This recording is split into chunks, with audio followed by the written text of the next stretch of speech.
Imagine entering a city where not a single traffic light exists. No red, no green, no yellow.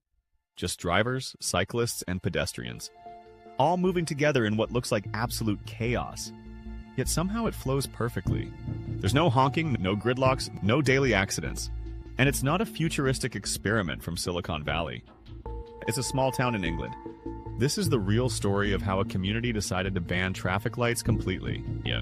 And ended up creating one of the most efficient, peaceful, and human-centered traffic systems in the world.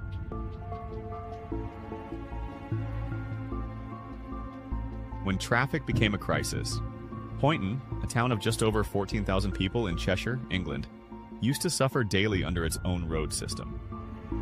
Two major highways, A523 and A51049, cut right through its town center. For locals, that meant endless noise, stress, and danger. Traffic lights tried to control the chaos but ended up creating more frustration than order. Cars idled in long lines. Pedestrians waited minutes just to cross the road.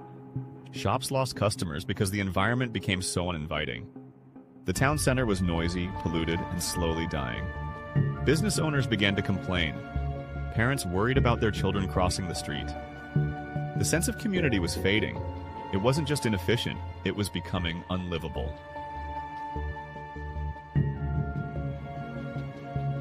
Enter the urban rebel, Ben Hamilton Bailey. That's when something unexpected happened.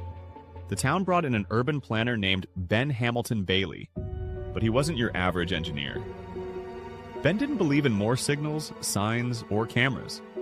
He believed in a radical idea called shared space. In his view, when you remove strict control, like traffic lights, people become more aware, more cautious, and more cooperative. Instead of treating other drivers like obstacles, they treat them like fellow humans. It sounded insane, but the council gave him the green light, ironically, to test his theory.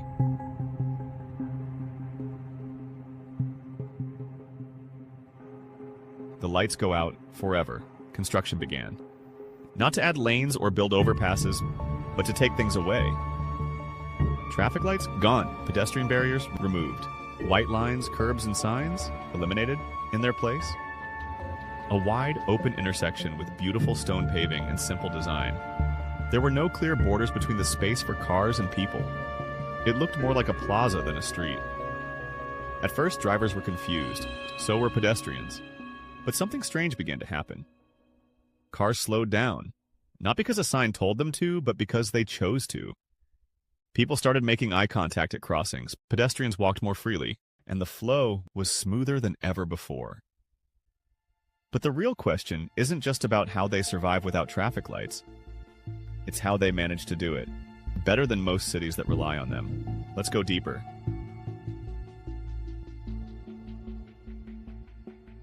Human over machine, the power of eye contact. In most cities, we trust machines. Green means go, red means stop, no questions asked. But here, they trust people. Drivers, pedestrians, and cyclists rely on something older than any piece of technology. Eye contact. It's subtle, but powerful. Two drivers approach the same junction. Both slow just enough, lock eyes for a second, and decide without a single honk or flash. One goes, one waits. No shouting, no flashing lights, just understanding. It's a dance of trust, something traffic lights never learned.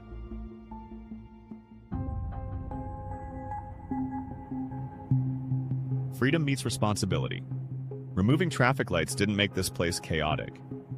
It made people more responsible. When no machine is telling you what to do, you're forced to pay attention. To the road, to others, to your own actions. Ironically, freedom made them more careful. There are fewer crashes, lower speeds, safer streets. It's almost like, without rules shoved in their faces, people start following a deeper rule. Respect.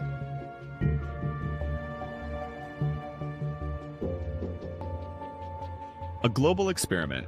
Cities that took notes. This town didn't just change itself. It inspired others. Urban planners from around the world started watching. London, not New York, even Tokyo. Some called it madness, others a miracle. A few brave cities tried shared space designs.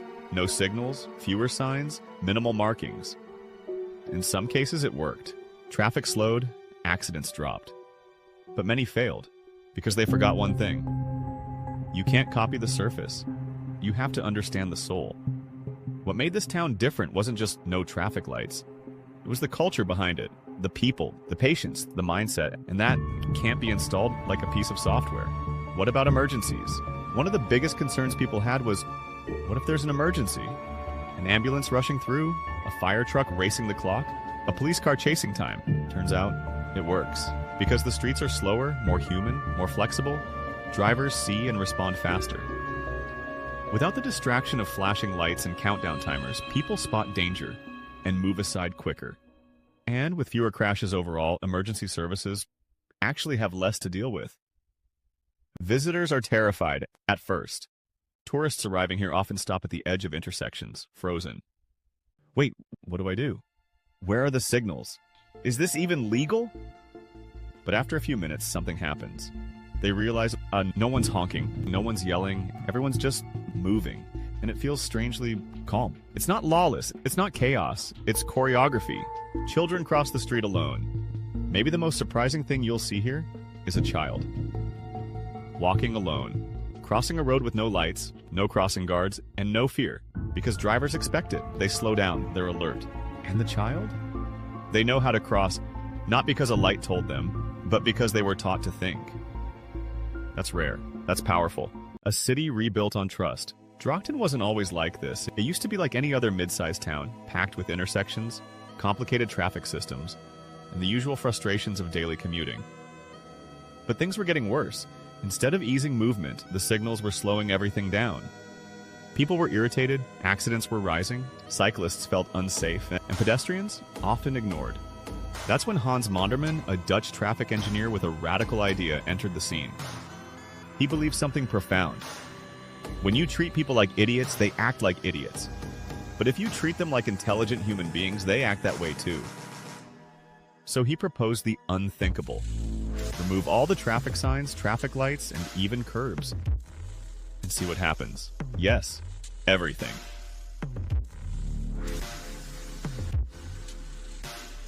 Controlled chaos or elegant simplicity?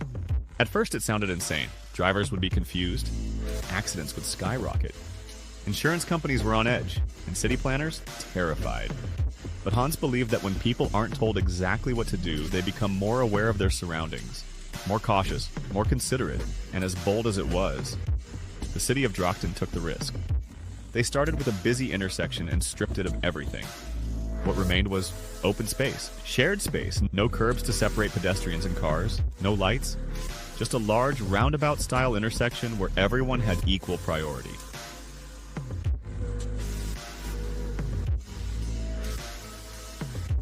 The results? Nothing short of miraculous. Once implemented, something amazing began to unfold.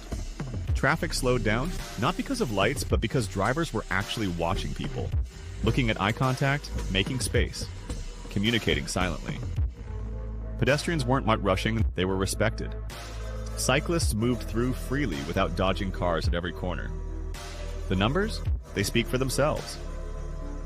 Accidents dropped by over 40% in the first few years. Traffic moved faster despite the lack of lights. Drivers became more attentive, less aggressive. It was as if the entire psychology of the road changed. When people were forced to think, they drove better.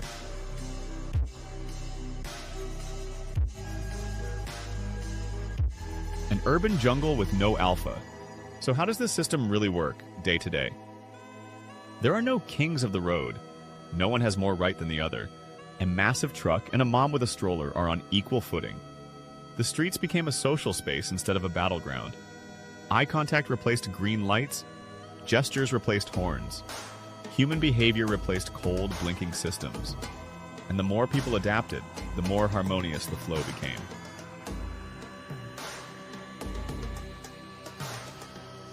But what about tourists? That's a fair question. What happens when someone who's never been to Droghton enters this no-rules zone?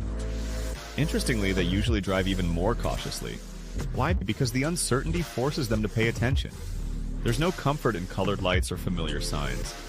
Every moment requires presence. And ironically, this uncertainty makes everyone more safe.